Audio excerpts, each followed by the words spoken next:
There would be two things I would tell everybody. The first is to know that you are enough and no one can tell you differently unless you choose to accept that.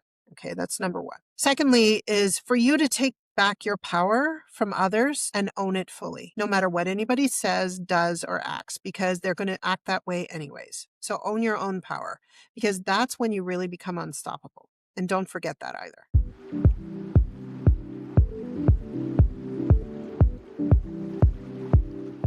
Hey, everybody, and welcome to my show. My name is Tiffany Alexander, and this is Unveiling Journeys. I'm so excited to have you guys here today. Can I just tell you a smidge about me? I love people. I love the power of connecting with people. I love the power of referrals. Sounds crazy. I love hanging out in networking rooms because I just never know the reason why I was supposed to be there. And I always know I'm supposed to be there, whatever room I end up showing up in, to be able to pour into as many people as possible. And what ends up happening is I get to hang out with people and I say, "Hey, who do you need to know? By the way, I have somebody I think you need to know." So there's just this exchange of information and wonderful people that I've been able to meet in my life right now. And there have been so many cool people that I cannot contain them, which is why the show was born. I needed to just tell everybody about everybody.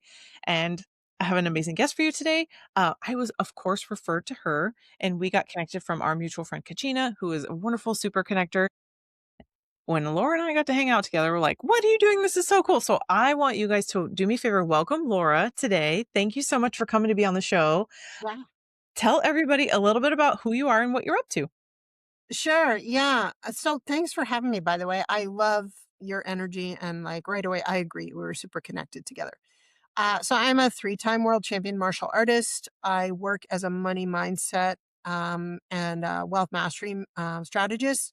And I work with something called the Empowerment Protocol, which helps organizations retain employees a higher level through de-escalation, self-defense techniques, like verbal desensitization, verbal strategies, and trauma-informed training. I did not even know this was a thing. So this stuff blows my mind because the fact that something like this has been invented, is doing a thing, and you're doing it, I love this so much. And obviously you're an expert at it. So it's awesome to have an expert on the show today. And let's do this. I want to crack into your story. I want to unveil your journey of how you got there. Where did this all start? Like, where are you from? What were you gonna be when you grew up? How did this all begin? Yeah, for sure. So I live in Toronto, Canada. I've always lived there. And at a very young age, I was always very competitive. I competed in bodybuilding and powerlifting and all that kind of stuff. And so I actually won the provincial championships and I was approached by international organizations. But at that time, and this is like 40 years ago, if you wanted to excel at an international level in those sports, you had to take the drugs, right? And it was just part of the culture at that time. So, I mean, I think I was like 19. I'm like, no, I'm not doing that. I'm 19 years old, right? And then, and so what happened was I started taking this continuing education of course of Aikido. And so I ended up joining Aikido and then a couple of years later doing another martial art, which was more combative based, that was competitive. Aikido is more about, kind of like the Japanese art of self-defense, rollings, like redirecting the energy, all that stuff. But I was always competitive. So I did the two martial arts. I've done them for over 30 plus years now. And I became very well known in international competition for full contact weapons fighting. And I won 3 world titles. I coached the Canadian team for decades, probably created 25 world champions. But what people don't realize, and when you see people like in the NFL and all that kind of thing, is all those skills are translatable into business, Mm. right? And so as I've gotten older in life, obviously I don't compete anymore. My body's like, what the hell, right? So I do more like self-defense and empowerment. And my goal, and when I taught, was I do a lot of leadership and communication training, again, more transferable into business. But what I developed was something called the Empowerment Protocol that works not into only corporate, but organizations, and also is for entrepreneurs and business owners so that they can feel safer in their jobs, more psychologically safe. They can feel like they have power, because a lot of the time on the employee side, they feel powerless. They could lose their job any day, right? So I also teach those teams how to build trust with their employees, know when people are in trauma states, how to get them out of it, how to keep them out of it. basically how to use verbal strategies and de-escalation techniques so that everybody has the best experience. And in the end, what that's going to do is it's going to benefit their bottom line. Hmm. That's phenomenal. And it's so nice to know that there is a system that's set in place. I like how you also liken it to if somebody can have that much diligence in a sport or in obviously in that level of things, they could translate that to something else if they haven't thought of that yet. Like you have more discipline to be able to make it to something like the Olympics or a high level team or even, like I think I only even have experience like a JV anything that I ever stabbed at. It wasn't really of a sports, it was more of a math girl. But, Right. I love that that mental state could be translated to it and you're able to bring that to people. Is this something that you just happenstance and bump into people or like what's the world look like that people come to you in the nature of your business? Yeah, like I've been a holistic practitioner since my early 20s, and I accredit that actually to giving me the edge to winning. So, when you compete at that level, it's your diet, it's your mindset, it's everything. It's a whole body experience, right? And so being a holistic practitioner allowed me to keep my mind, body, spirit in balance. And sometimes we poo poo some of that because we're like, oh, it's woo woo. But really, this was 40 years ago when nobody was doing this, right? Like, so now it's like, now it's the norm that mental health is like a thing. And so whatever that, means for you. So, um, yeah, like, so I feel like it just, everybody can do it. It's people just, a lot of the reason people don't is they don't understand how they can have access to it and how it works with them. So for me, I'm able to use my abilities to give my clients the edge, right? In what they do, right? And probably have things they normally wouldn't have through not just a regular coach, but most people don't have this kind of training. I know what it means to be the best in the world and what that looks like. And so I know how to get people there and Yeah. organizations. Yeah. Man, that's so cool to that's why I always tell people if I've ever been on the fence to buy a product or like I used to do really high end sales and real estate investing seminars, it was like, listen, you walk into the gym January 1st, a couple days ago, right? Like we're filming this in 2026. It's going to be released in about a month. And then we have people that are like, oh, I'm going to go into the gym just by myself, like rinky dink, right? Or I'm going to go to the gym, I'm going to hire a guy. And then they're going to work with me for the days I'm going to be there, what I'm doing outside of it and what it is that my meals look like. Which one are you going to bet on June to know who's still going? The one that has a coach, the one that you've hired. There's so many one-liners in the land of where I'm at that you could spout off right now. Failing to plan is planning to fail, or you're going Yeah. to pay for it anyway. May as well pay for the cost of education or the cost of ignorance, right? Like you're Yeah. going to pay for it. You may as well just show up and do it. Yeah, I mean, I have this great story. If we have some time, I'd love to tell it. And this just really gives you like it just really pulls that point home. And so when I was competing, I competed for almost 8 years and I would only ever win silver and bronze. I never won the gold for almost 8 years. And competition only happens 2 years somewhere in the world. So I decided this was my fifth go around that I was going to win the gold. And like, I couldn't figure out what it was. Like I did the whole Rocky thing. Like I watched the tapes, I did the training, like I did it all. Right. And so I make the Canadian team again. And then we're in the Manila, Philippines. Okay. This is where we're competing on the other side of the world. We get there, two things happen. First, our coach steals our money. And second, he says, I'm not coaching you anymore. And he leaves. So there are 12 of us.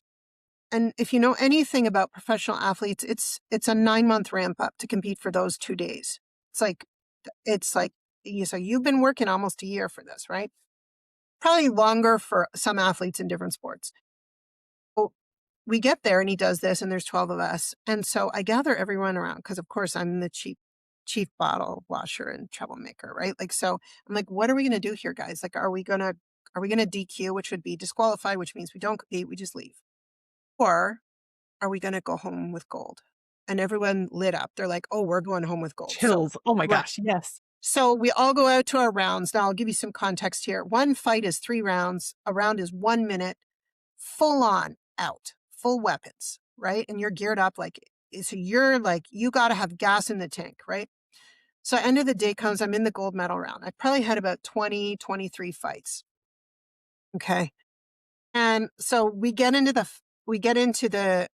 fight, and the first two rounds were pretty good. And and then there's a 30-second break between rounds. And there, when time slows down for you.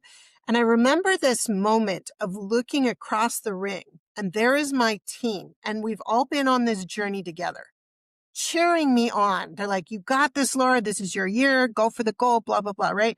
And it's just this moment, right? And like, I still get emotional thinking about this. And so so switch goes back on, the whistle blows, and we're in the third round. And here we go. I'm so tired. I can barely lift my weapon. But what I realized very quickly is my opponent is more tired than I am. So I don't know what happened in that moment, but I think I pulled all of their energy towards me and I sucked them dry and I went after them. And so the whistle blows after the minute, and it was the longest round of my life. And so you're standing there waiting, the ref is holding your arms, and my arm goes up and he says, "Winner, world Winner. champion." And there's this moment of quiet, of like stunned silence where you're like, "Holy shit." Sorry, I just swore on your thing.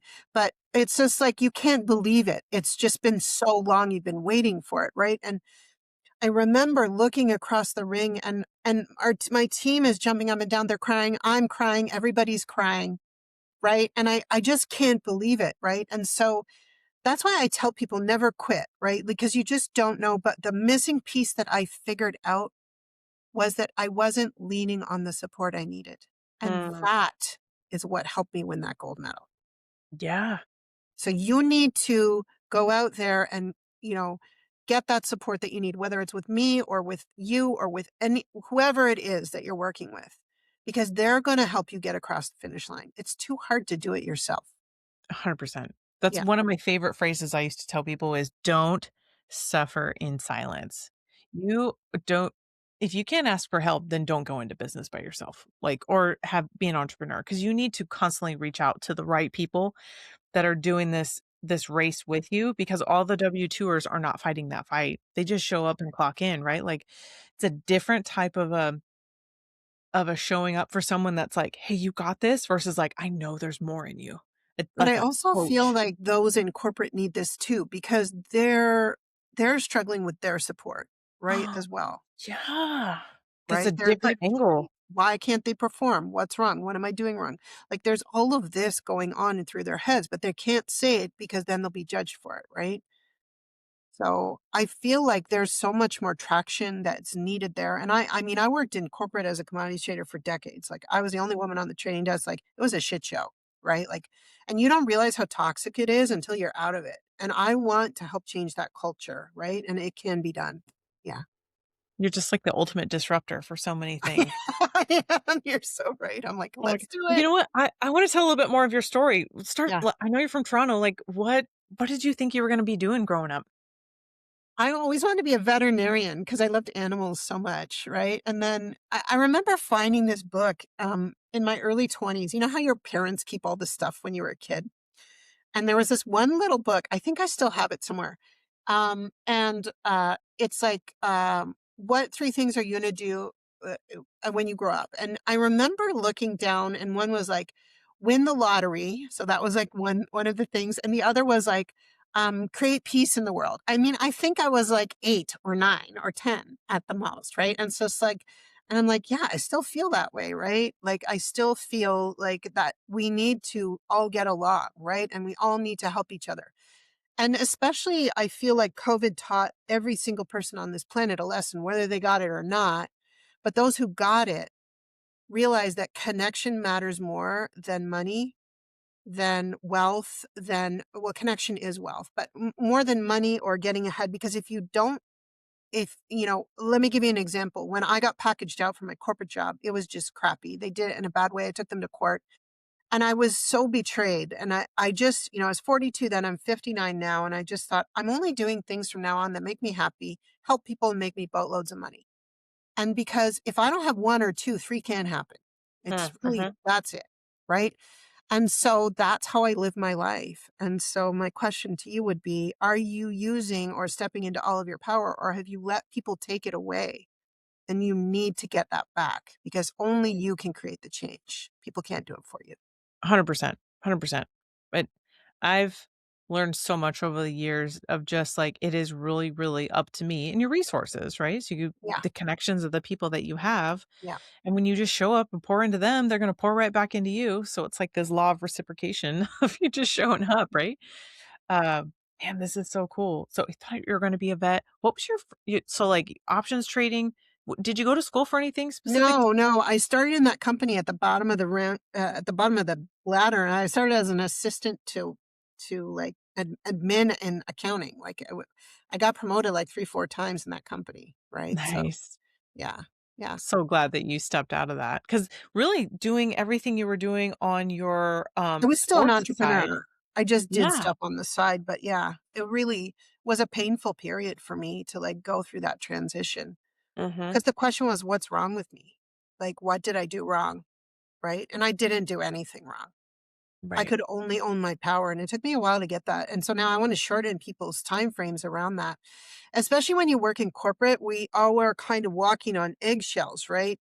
In certain Yeah. things. And so how can we mitigate that? Well, we can mitigate it by holding the container for people and building trust. And so it doesn't have to be like that. Hmm. Does this work well, like, one to many? Like, you can do this Yeah. for entire companies? Yeah. I do a Oh, lot of that's that. And a lot of that's based in communication. And I am trained in that as well, right? Like, so it's a big part of communication and then understanding people's values. That's really and what drives them, right? So, yeah. At what point did it transition to you leaving your former self, your former life to invent what it is that you're doing right now? But I still think that's happening. Honestly, it's every day. It's like, what do I want to be when I grow up? I feel like I've settled now, like in the last 5, 6, 7, maybe years, into like, I know that like I fully embrace my gifts and I still, like, I'm very much a lifelong learner. So I'm still bringing in new gifts and things that I can offer my clients. So there's always more value. So if one thing doesn't work, I've got 20 other things I could lean on. Right. Yeah.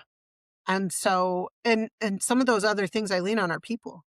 I'm like, maybe I need to bring other people in, right? Like, it's not all about you. Like, it's about them. And so if you can get that across, people like when I go through my hour with them when we're doing like to see if it's a good fit, an interview or whatever you want to call it, it's a conversation. It's not like I do this, I do that. No, it's never about me in that hour.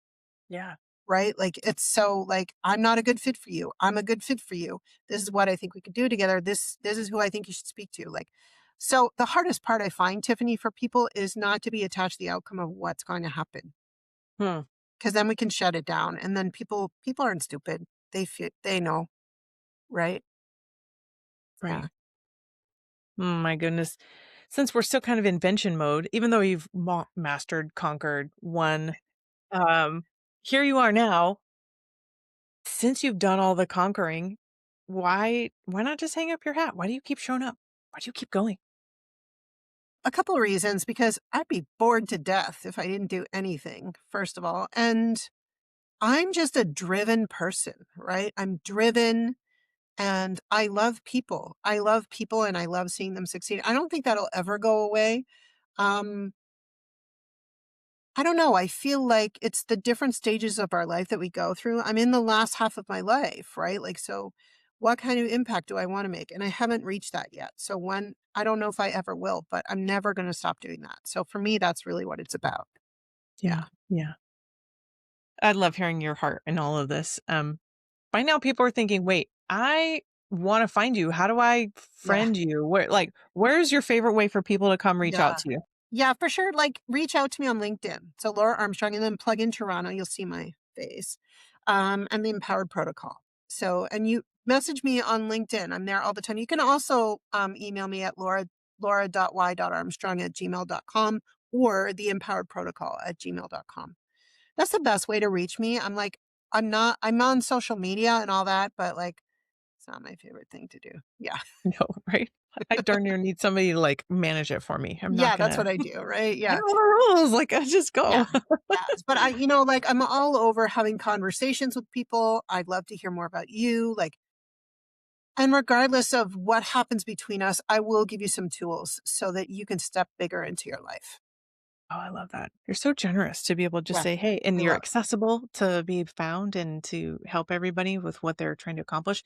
If you're thinking right now, "Well, wait, I didn't catch that," just send me a message. I'll get you with Laura. No mind. Well, she's easy to find, so that way I can get you guys together. Um, I wanna ask you what's on the horizon? Like, what's next? So, the Empower protocol into corporate that I work on, I'm also working on a self-defense level. So I'm creating an instructor program and certification for instructors that we can bring into North America and Africa. And so that's kind of like my side project that's becoming more than a side project now. And so that's going to be really big, especially with FIFA coming next year. We're getting more involved in professional sports, and offering that, on the human trafficking side, and, game day violence and de-escalation and all those things. So that's really where my heart is. And that's why I love what I do with the Empowered Protocol. But working with people in that area, it's been really rewarding for me. So I'll probably move more into that. But yeah, I still do my one-on-one coaching. I do corporate coaching, organizations, all that stuff. I still love. I can't see that ever going away because it's just my passion. Oh, I love that. I love that. This has been so awesome to hang out with you and be able to share your story. I bet there's a million more that we didn't even, like, Right? I run have so many. into. I wanna ask you to, like, let's end with a bang. Like, tell me your favorite, your nuggets, your wisdom words, your one-liners, or a whole list of everything that you wanna just leave with everybody for the last part of the show. Yeah, for sure. And I kind of mentioned this briefly. And so there would be two things I would tell everybody. The first is to know that you are enough. And no one can tell you differently unless you choose to accept that. Okay, that's number one. Secondly, is for you to take back your power from others and own it fully, no matter what anybody says, does, or acts, because they're going to act that way anyways. So own your own power, because that's when you really become unstoppable. And don't forget that either. So that was be what I would give to people. You're full of so much wisdom. I love it. And I'm so Me grateful too. for you. I'm so happy that we got to get to know each other. Me too. And I can't wait to hang out again. And those of you guys who stayed for this long, please do me a favor. Go find Laura, follow her. She has amazing wisdom that she shares on her profile on LinkedIn. And go have a free hour with her to see if she can help you accomplish what it is you want to accomplish from a world champion. So, oh my gosh. Thank you so much. I'm going to sign off for now and I will see you soon. And guys, I will see you on the next episode. Bye.